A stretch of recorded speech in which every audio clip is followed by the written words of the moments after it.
오늘 우리에게 주시는 하나님의 말씀은 요한계시록 1장 1절에서 8절 말씀입니다. 예수 그리스도의 계시라. 이는 하나님이 그에게 주사 반드시 속히 일어날 일들을 그 종들에게 보이시려고 그의 천사를 그 종 요한에게 보내어 알게 하신 것이라. 요한은 하나님의 말씀과 예수 그리스도의 증거 곧 자기가 본 것을 다 증언하였느니라. 이 예언의 말씀을 읽는 자와 듣는 자와 그 가운데 기록한 것을 지키는 자는 복이 있나니 때가 가까움이라. 요한은 아시아에 있는 7교회에 편지하노니 이제도 계시고 전에도 계셨고 장차 오시리와 그의 보좌 앞에 있는 7영과 또 충성된 증인으로 죽은 자들 가운데에서 먼저 나시고 땅의 임금들의 머리가 되신 예수 그리스도로 말미암아 은혜와 평강이 너희에게 있기를 원하노라. 우리를 사랑하사 그의 피로 우리 죄에서 우리를 해방하시고 그의 아버지 하나님을 위하여 우리를 나라와 제사장으로 삼으신 그에게 영광과 능력이 세세토록 있기를 원하노라. 아멘. 볼지어다 그가 구름을 타고 오시리라. 각 사람의 눈이 그를 보겠고 그를 찌른 자들도 볼 것이요 땅에 있는 모든 족속이 그로 말미암아 애곡하리니 그러하리라. 아멘. 주 하나님이 이르시되 나는 알파와 오메가라. 이제도 있고 전에도 있었고 장차 올 자요 전능한 자라 하시더라. 아멘. 오늘부터는 요한계시록의 말씀으로 아침마다 묵상하려고 합니다. 오늘 본문은 요한계시록의 서언으로 요한계시록을 누가 썼는지, 누구에게 썼는지, 그리고 왜 썼는지가 나와 있습니다. 먼저 요한계시록의 독자에 대해서 살펴보겠습니다. 요한계시록은 예수님의 12제자 중 하나인 요한이 아시아 지역에 있었던 7개 교회에 쓴 글입니다. 이 7개 교회는 가상의 교회가 아니라 실제로 그 당시에 존재했던 교회지요. 그러면 요한은 당시에 이 7개 교회만 존재했던 것이 아닐 텐데 왜 이 7개를 택해서 이 중요한 글을 보냈을까요? 여러분, 오늘날은 정보화 사회이다 보니까 서울에 있는 교회나 부산에 있는 교회가 예배 순서나 양육 내용에 있어서 비슷합니다. 한국과 미국의 교회도 그리 큰 차이는 없습니다. 서로의 영향을 잘 받기 때문이죠. 하지만 당시는 오늘날처럼 정보통신이나 교통편이 발달되지 않았죠. 그렇기 때문에 아마 7개 교회는 그 형태나 분위기가 굉장히 달랐을 것이고 그에 따른 강점과 약점도 극명하게 대조되었습니다. 즉, 이 7개 교회는 실제 교회이면서 동시에 모든 지역, 모든 시대의 교회의 다양한 모습을 상징하기도 합니다. 즉, 모든 성도들의 대표성을 지닌다는 것이죠. 그런 면에서 이 요한계시록은 지금 우리에게 보내진 편지이기도 합니다. 그렇다면 더 중요한 것은 이 편지를 쓴 목적이겠죠. 이 목적이 정말 중요합니다. 예를 들어서 이제 며칠 후에는 고등학생들이 수능이라는 것을 치게 되는데 그 중에 첫 번째 시험이 언어 영역입니다. 그 시험을 잘 보기 위해서는 긴 글의 핵심을 정확하게 파악하는 능력이 있어야 합니다. 글의 세부적인 내용만을 붙잡고 있으면서 숲을 보지 못하면 문제를 풀다가 길을 잃게 되죠. 요한계시록 1장 1절에는 이 요한계시록의 목적이 정확하게 나와 있습니다. 예수 그리스도의 계시라.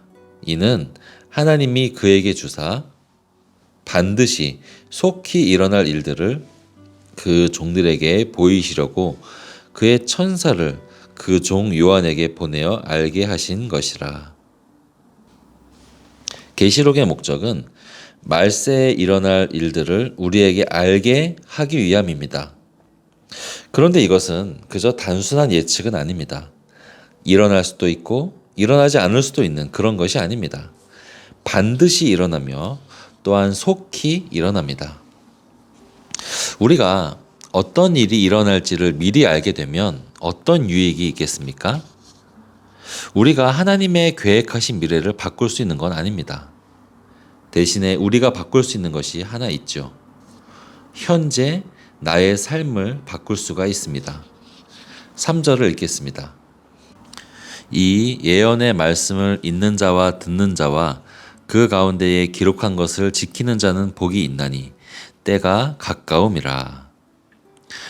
앞날의 일을 기록한 이 예언의 말씀을 우리가 읽고 나서 그 내용을 오늘 현재를 살아가는 데 적용하며 지키는 자들에게 복이 있다라는 말씀입니다. 여러분, 미래에 대한 관점은 현재의 우리 삶을 바꿉니다. 같은 현재를 살더라도 미래를 낙관하는 자와 미래를 비관하는 자의 삶은 완전히 다릅니다. 몇 년 전에 영화를 하나 본 적이 있습니다. 암살이라는 영화인데 이 영화는 일제강점기에 독립운동가들과 또 친일파들 그리고 이 둘 사이에 첩자로 살아가는 사람들의 이야기입니다. 이 영화에서 배우 이정재 씨는 독립운동가 행세를 하면서 실상은 친일파 첩자로 살아가는 그런 인물로 나옵니다. 이 이정재가 마지막에 처단당하는데 그 직전에 이런 질문을 받죠. 왜 민족을 배신했는가? 그때 이정재가 이렇게 대답을 합니다. 해방될 줄 몰랐으니까.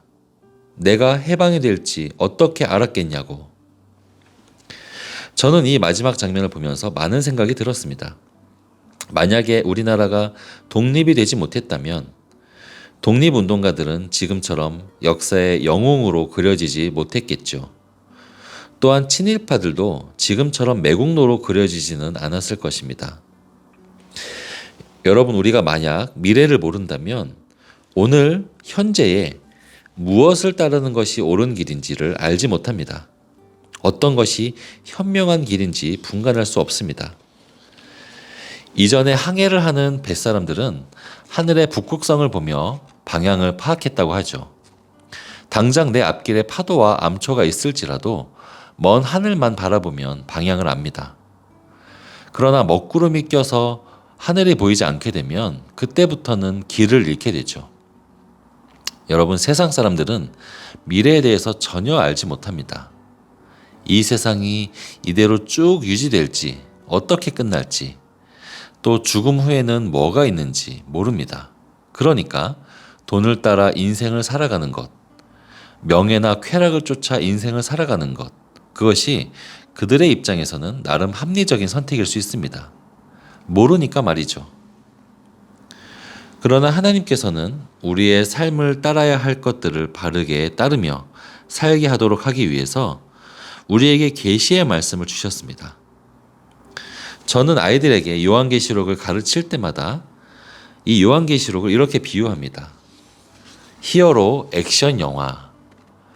우리가 살아가는 이 시대를 히어로 액션 영화의 중간 부분이라고 저는 비유를 하죠. 여러분, 아이언맨이나 스파이더맨과 같은 그런 영화의 특징이 있습니다. 마지막에는 반드시 주인공이 이긴다는 것입니다. 그런데 또 하나의 특징이 있는데 영화 중간까지는 악당이 엄청 세 보입니다. 우리가 살아가는 이 말세의 때가 딱 그렇다는 것입니다. 지금은 세상을 따르는 것이 현명해 보이고 사단의 권세가 막강해 보이지만 언젠가 오실 예수 그리스도 앞에 다 무너질 것들입니다. 그때가 되면 사람들은 크게 세 부류로 나뉘어질 거라 생각합니다. 첫째 부류는 이 계시를 잘 알고 자기의 삶을 잘 준비한 그런 성도의 무리겠죠. 두 번째 부류는 이 계시를 잘 알지 못했기 때문에 세상을 따라 살았던 불신자의 무리입니다. 근데 저는 세 번째 부류가 가장 어리석을 거라고 생각하는데 계시가 충분히 주어졌고 충분히 잘 따를 수 있는 기회가 있었음에도 불구하고 그것을 믿지도 않고 간과했기 때문에 불신자처럼 사는 사람들이죠. 1장 7절에 이런 구절이 있습니다. 볼지어다 그가 구름을 타고 오시리라. 각 사람의 눈이 그를 보겠고 그를 찌른 자들도 볼 것이요 땅에 있는 모든 족속이 그로 말미암아 애곡하리니 그러하리라. 아멘. 그날이 오면 예수 그리스도를 모르고 거부했든 알고 거부했든 그런 사람들은 다 애곡하며 후회할 것입니다. 그때는 더 이상 기회가 없습니다. 그러나 지금 우리에게는 여전히 기회가 있습니다. 여전히 고난과 유혹이 있을지라도 말씀 붙잡고 그 말씀이 진리라고 믿으며 그 길을 우직하게 가서 나중에 주님께 큰 칭찬을 받을 수 있는 그 기회가 지금 우리에게는 있습니다. 사랑하는 성도 여러분, 이 계시의 말씀을 붙잡고 말세를 살아가는 우리의 서문 가족들이 되기를 바랍니다. 두 가지의 기도 제목입니다. 첫 번째, 하나님이 보여주신 계시의 말씀을 붙잡고 현재를 지혜롭게 살게 하소서. 두 번째, 11월 18일 감사 찬양제에 서문의 온 성도가 하나 되는 그런 축제가 되게 하소서.